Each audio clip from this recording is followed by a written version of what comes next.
Il faut qu'on parle, il faut qu'on parle. J'en suis à 58%, donc un tout petit peu plus de la moitié. Ce livre me fait passer par toutes les émotions, mais que des émotions négatives. Attendez, il faut que je vous raconte c'est quoi les prémices, parce qu'au final, c'est la première fois que je vous parle là. Ça s'appelle Annie Pot, et en gros, on suit la personnage principale qui est un robot, et qui, sa fonction, c'est d'être la girlfriend de quelqu'un. Genre, la personne l'a acheté pour être sa girlfriend. Et dans le premier chapitre, on comprend que le mec est pas cool, quoi, et qu'il est pas satisfait, parce que bien sûr, en plus d'être sa girlfriend, elle doit être sa femme au foyer, son aide ménagère, enfin vous avez capté. Et il est en mode, il est pas content parce qu'elle fait pas bien le ménage. Parce que, en mode, t'es ma girlfriend, mais aussi, enfin, genre, t'es là toute la journée à la maison, donc fais le ménage en fait. Bien sûr. Et du coup, deuxième chapitre, il débarque avec un deuxième robot. En mode, elle, ce sera mon aide ménagère, comme ça, toi, tu peux être 100% ma girlfriend. Et nous, on est dans la tête de Annie, du coup, celle qui est censée être la girlfriend, et petit à petit, on voit un peu leur relation et tout, et elle qui est en mode, je comprends pas et tout, parce que c'est un robot, et du coup, elle est programmée pour, genre, se sentir mal. Enfin, littéralement, elle dit ça lui fait mal quand elle le displease, quand elle le déçoit, quand elle l'énerve, nanana. Et genre, elle peut lire son expression et elle dit en mode, ah, là, il est à 3 sur 10 saoulé, ou des trucs comme ça, il est 3 sur 10 énervé, oulala, il est à 5 sur 10, il faut que je le calme vite. Sa mission, c'est qu'il soit toujours content et tout, et du coup, mais en même temps, elle apprend, ils l'ont switché en autodidacte, elle est vraiment en mode intelligence artificielle, elle apprend de son expérience et elle se développe et tout, elle est pas juste là que pour sa fonction. En fait, déjà, j'arrête pas de penser à chaque fois que je lis, de me dire qu'en fait, il y a des mecs qui sont comme ça avec leurs meufs, mais c'est pas des robots en fait, ils sont comme ça, genre juste ils pensent que ils peuvent traiter les meufs comme ça, vous voyez. Je pense à ça parce que vraiment comment leur relation, genre c'est hyper, tu sens que c'est hyper toxique chaque interaction. Quand il s'énerve contre elle, il est en mode c'est ta faute, c'est toi qui dois faire de moi une meilleure personne, non, genre. Et en fait la dynamique elle est horrible parce que il l'a achetée, elle lui appartient, donc du coup c'est sa girlfriend, mais en même temps c'est sa chose, c'est sa propriété, mais en même temps, des fois, il lui parle comme si c'était son animal de compagnie, et des fois, il lui parle vraiment comme si c'était un enfant, parce qu'au final, elle a pas beaucoup de maturité. Enfin, c'est horrible, c'est dégueu, et j'ai oublié de dire que, bien sûr, ils couchent ensemble, genre, tous les jours, plusieurs fois par jour, c'est sa principale fonction. Et ces scènes-là aussi sont très dérangeantes. Enfin bref, je vais en rester là pour l'instant. Enfin aussi, à un autre moment, mais MDR, cette scène, elle m'a tuée, il faut que je vous la dise quand même. Elle est en train de dire, ça me fait peur que tu penses que je sois pas assez bien pour toi, que j'arrive pas à être ton ego, ton égal, que j'arrive pas à être ton égal, que j'arrive pas à être aussi bien intelligent, mature que toi, vu que je suis un robot et que toi t'es un humain. Et je suis là, mais girl, s'il voulait être avec quelqu'un qui est son égal, il n'aurait pas acheté un robot en fait. Et après lui, il lui retourne le cerveau en mode, mais pas du tout, limite je trouve que toi t'es plus supérieur à moi, non, enfin bref. C'est ridicule et c'est horrible. Et il se passe quand même des trucs. C'est pas juste. Je pensais que ça allait rester confiné parce que du coup, elle a pas le droit de sortir de chez lui. Que ça allait rester confiné au mur de l'appartement et que ça allait rester vraiment une histoire très fermée. Mais on voit quand même d'autres personnages et il se passe des choses et tout. Mais bref, je vais en rester là pour l'instant. Mais... Et c'est très court. Il fait 184 pages. Du coup, c'est pour ça que je suis déjà à plus de la moitié. Mais bref, deuxième chose que je voulais vous dire quand même, je viens de rentrer du travail et regardez avec quoi je rentre.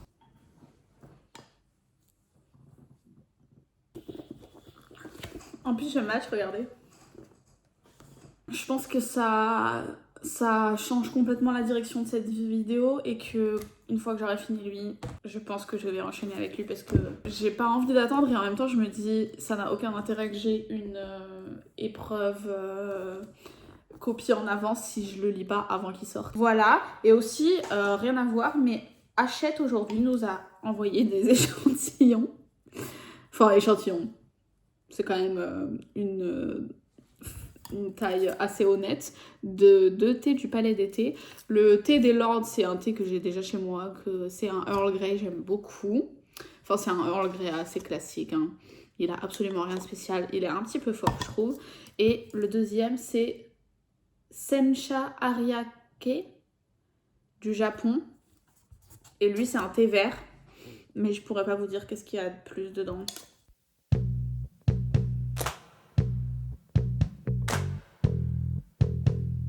J'ai juré, c'est un malade, ce type.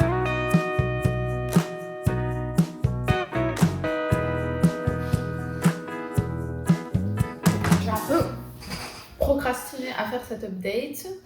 Mais j'ai terminé Annie Bot. C'est trop bien. C'était excellent. Je sais pas quoi vous dire à part que c'était trop bien fait et que aussi dans les interactions que Annie elle a avec son propriétaire slash boyfriend, c'est ça.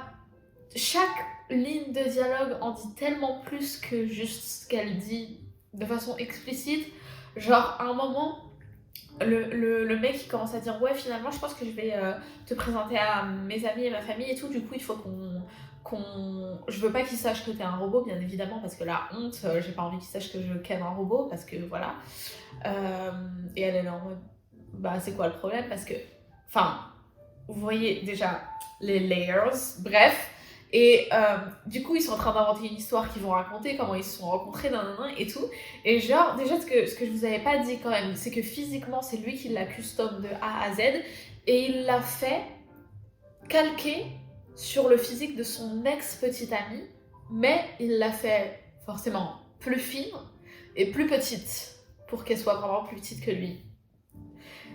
Déjà, vous voyez à quel point the man is insecure. Voilà. Rien qu'avec ça, vous voyez ce que je veux dire. Et genre, quand ils sont en train de raconter l'histoire, et dire, du coup, on va dire que tu viens de la ville de Lyme, dans je sais plus quel état aux États-Unis. C'est un moyen mémotechnique, comme ça, je m'en souviendrai, parce que c'est comme les tics. Genre, le mépris qu'il a pour elle, le manque de respect, genre, que des petits trucs comme ça. Enfin, bref, je vais pas en dire plus, parce que je vais juste tout vous raconter. Mais moi, je trouvais ça trop cool et je suis trop contente de l'avoir lu parce que je sais pas si je vous l'avais dit, mais je l'avais vu dans les recommandations de la team Goodreads, et j'ai jamais entendu de personne en parler jusqu'à maintenant. Mais j'ai quand même passé le pas et je suis très contente de l'avoir fait parce que ça vaut le coup et du coup, je vous le recommande grandement. Ensuite, j'ai commencé Intermezzo de Sally Rooney. J'en suis à la page 128. Je voulais vous dire que j'étais vraiment terrifiée de ne pas aimer. Parce que la dernière fois que j'ai lu un Sally Rooney, Beautiful World, Where Are You, il est sorti quand? En 2021? Peut-être 22? Bref, en tout cas, ça fait au moins 2 ans. Et depuis, j'en ai déjà parlé, j'ai l'impression que je me suis un peu éloignée de ce genre littéraire, du côté fiction littéraire. Vous voyez comme j'ai du mal avec les livres de Coco Melors. J'ai l'impression que en soi c'est exactement la même chose, mais je sais pas, maintenant ça hit different pour moi. Et donc du coup j'étais terrifiée de pas aimer celui-ci quoi, parce que je me suis dit en fait ça appartient à mes goûts du passé. Donc si elle reste dans le même délire, ça va pas fonctionner. Mais I'm happy to report que pour l'instant j'aime beaucoup. Et en plus, enfin je pense que j'aime beaucoup parce que je sens encore qu'elle a step up encore un peu plus et qu'elle a encore évolué dans son style et que c'est pas pareil. Dans le sens où Sally Rooney, on la décrit toujours en mode, ses livres en mode no plots, just vibes. Mais là, en plus de ça, vous voyez son écriture très...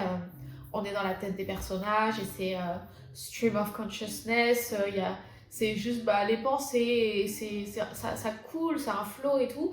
Mais là, je trouve qu'elle a rajouté encore une autre couche de complexité, dans le sens où quand on est dans la tête d'un personnage, quand on lit un paragraphe entier où c'est genre le monologue intérieur du personnage, on arrive à distinguer 2 voix. Sa voix...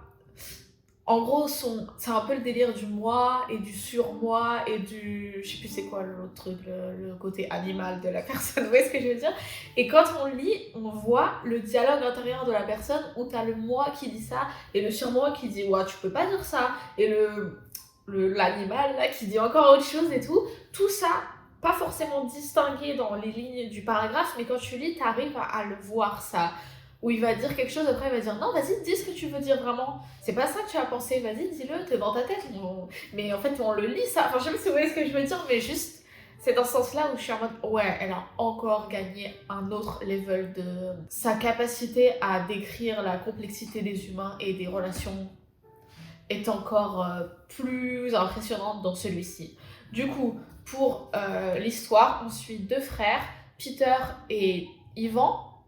Peter, il a genre la trentaine, 35, 36 ans, un truc comme ça. Et Ivan, il a 22 ans. Et en fait, ils viennent de perdre leur père. Il vient de mourir, il avait le cancer. Ivan, ah oui, ça se voit pas là sur la couverture, mais vous voyez la couverture avec les échecs, c'est parce que Ivan, c'est un prodige un peu des échecs. Et Peter, il est plus en mode carrière classique, il est avocat, tout ça, tout ça. Et ils ont vraiment pas une très bonne relation. Enfin, ils ont pas de relation, ils se détestent pas non plus, mais ils ont rien en commun. Et donc, on alterne un chapitre avec le POV de l'un, un chapitre avec le POV de l'autre. Et on voit à quel point ils n'arrivent pas à se comprendre, mais en même temps, ils sont pleins de préjugés sur l'autre, que quand on lit les chapitres de l'un, on se rend compte que ce que l'autre pense sur le premier est pas forcément vrai, et vice-versa. Et donc j'ai très hâte de voir où va aller cette histoire. En plus de ça, l'un et l'autre ont aussi des relations avec des femmes différentes, respectives. Et donc il y a aussi ces relations-là qui commencent à se mettre en place et à se développer et tout. Donc j'aime beaucoup, franchement, pour l'instant. Quick, très rapide, petit update. Je suis un petit peu plus de la moitié et je dois dire que jusqu'à maintenant, j'étais un peu sur la... Je savais pas trop. Mais des deux frères, il y en a clairement un que je préfère. Et genre, je l'aime trop depuis le début. Et la relation qu'il est en train de créer avec une certaine personne, je ne vais pas spoiler, j'aime trop leur dynamique. Ils sont trop mignons. Chacun leurs petits problèmes et ils y vont pas à pas pour se connaître et tisser leur relation et tout. Et le grand frère, il me saoule.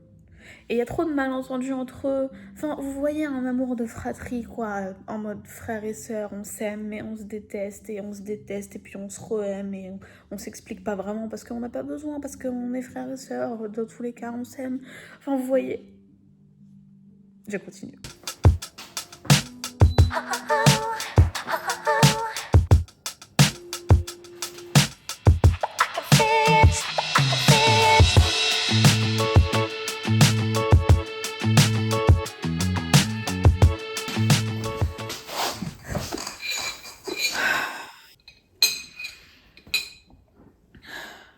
Je pense que Saliruni est Dieu descendu sur cette terre pour nous faire passer un message.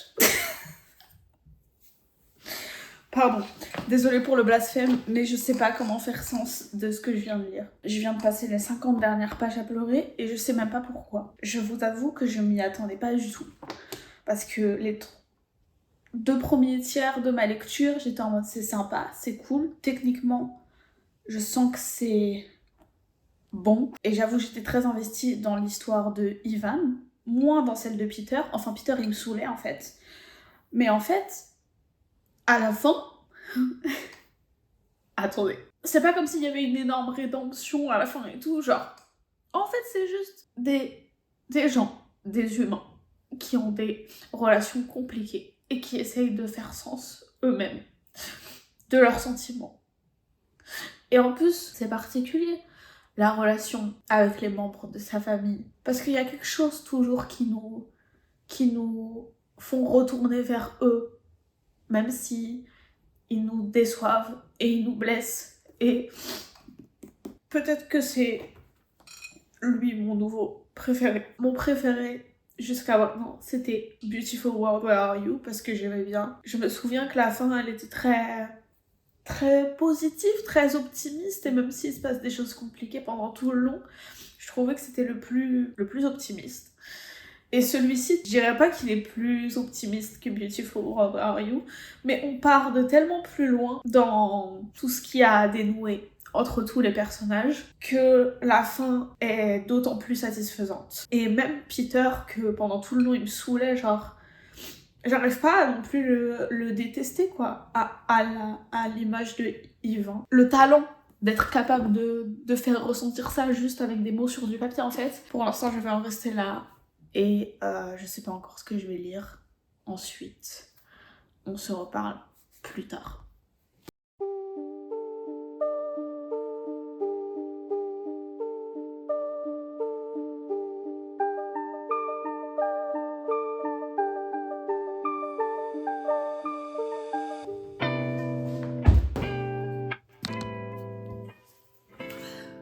Je sais pas si c'est mieux, mais bref. Regardez comment j'ai trop bien réussi la mousse de mon lait.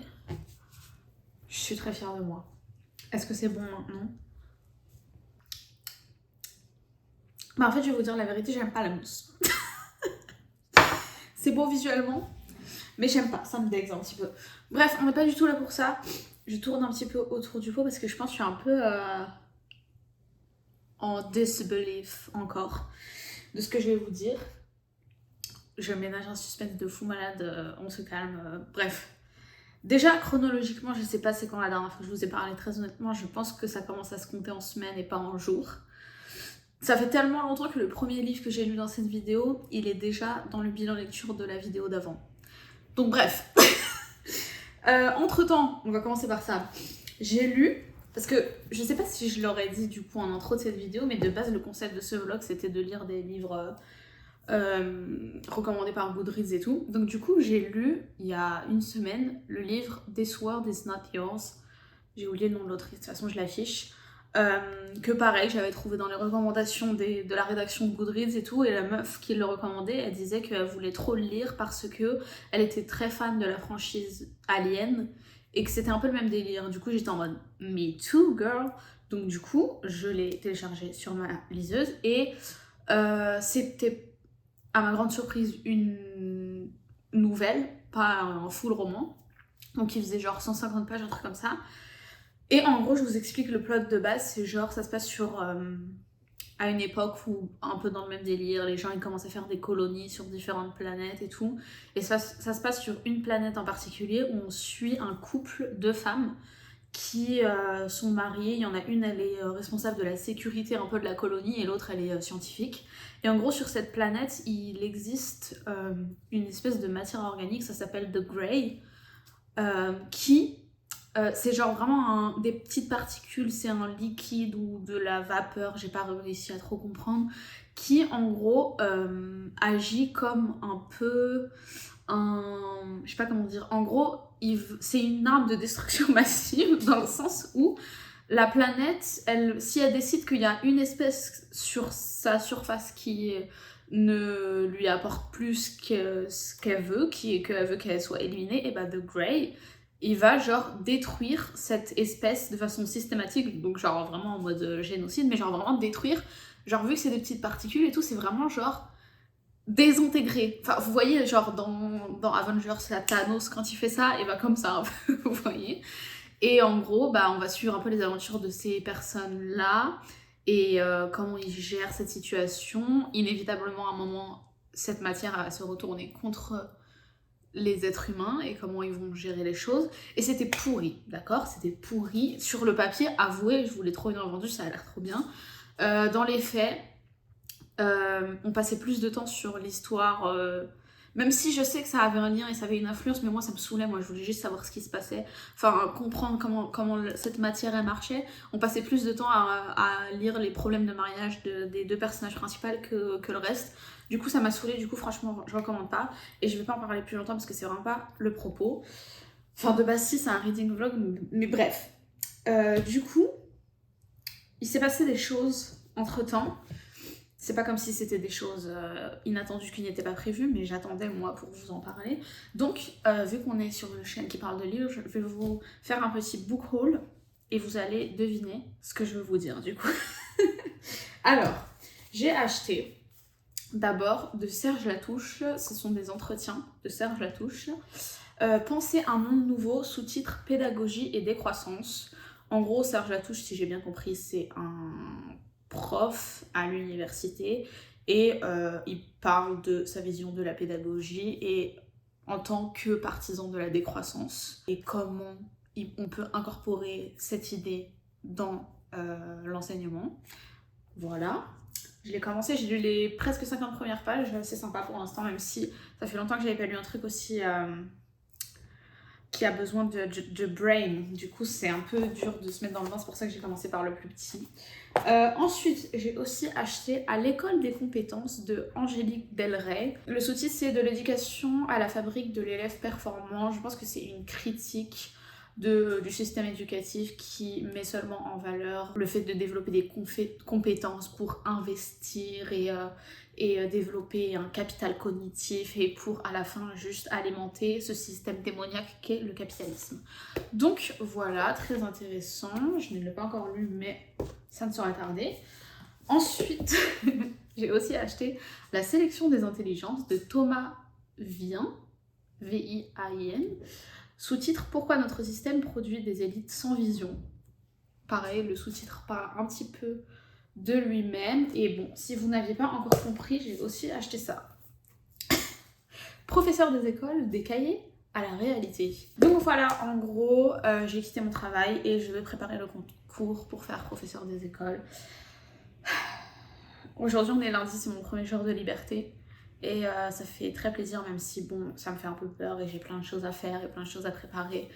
Mais je suis très excitée pour la suite et pour tous ces changements et tout ça. Et du coup, je sais pas trop où finir avec ce vlog. Entre temps, ce week-end, je vais aussi vous parler de mes dernières lectures parce que voilà, j'ai aussi fini que j'avais étalé sur tout le mois de septembre L'éternité et le désir de Inès Pedrosa. C'est un livre que j'avais acheté il y a 2-3 ans à Madère, donc que j'ai lu en portugais. Et pour être très sincère avec vous, je pense que c'est un livre que même si je l'avais lu en français, j'aurais pas tout compris. Genre, j'ai pas vraiment fait attention quand je l'ai acheté. En gros, on suit la personnage principale, Clara. Elle est professeure à l'université et dans un accident, une espèce de fusillade, si j'ai bien compris, elle a perdu son mari et en plus, elle a perdu la vue. Et du coup, en fait, on suit un peu son pèlerinage où elle est portugaise, mais cet accident, il s'est passé au Brésil et du coup, on la suit qui retourne au Brésil avec un de ses amis et qui repart un peu sur les traces de cet incident et on suit comment elle s'est reconstruite après et aussi sa relation avec l'ami avec qui elle est venue. Mais c'est aussi en fait le fil rouge de toute cette histoire, c'est en gros l'autrice, elle doit être fan de le père Antonio Vieira, qui est un jésuite du XVIIe siècle, et du coup en fait c'est saupoudré d'extraits de citations de textes de ce père de l'église, et du coup bon, j'avais pas capté.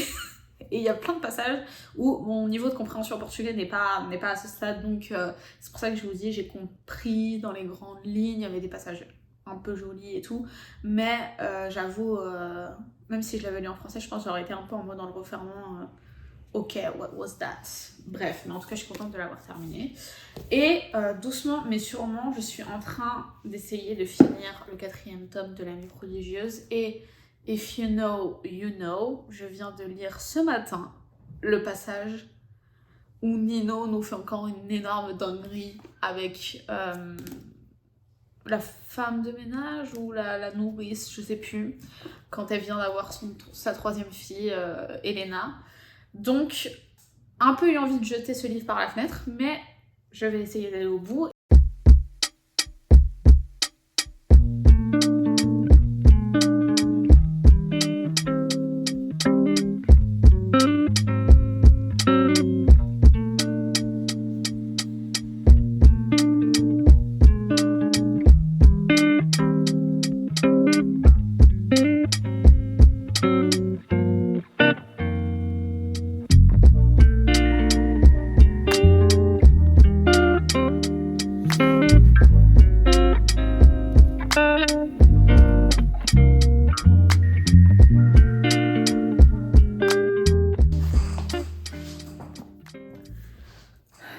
Je sais pas qu'est-ce que j'ai en ce moment, peut-être que je suis trop sensible, encore plus que d'habitude.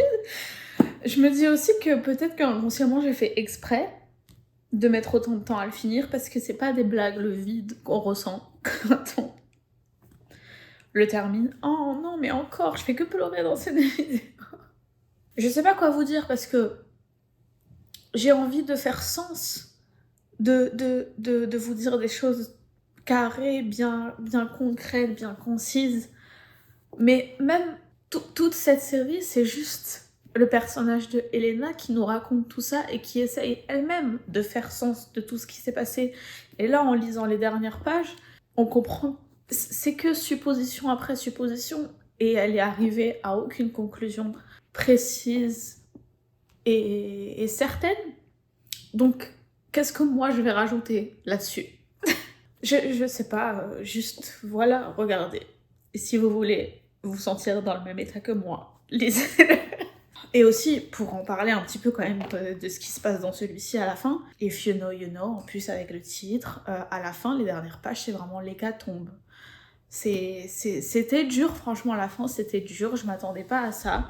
Je me doutais que ça allait pas être un happy ending vu comment commence la série, avec Lila qui a disparu, et c'est ça qui pousse Elena à écrire ce qu'on lit, mais quand même. En fait, j'ai l'impression que ce livre, c'est que des cycles, et tout qui recommence et qui répète et qui revient, toujours les mêmes éléments, je sais pas.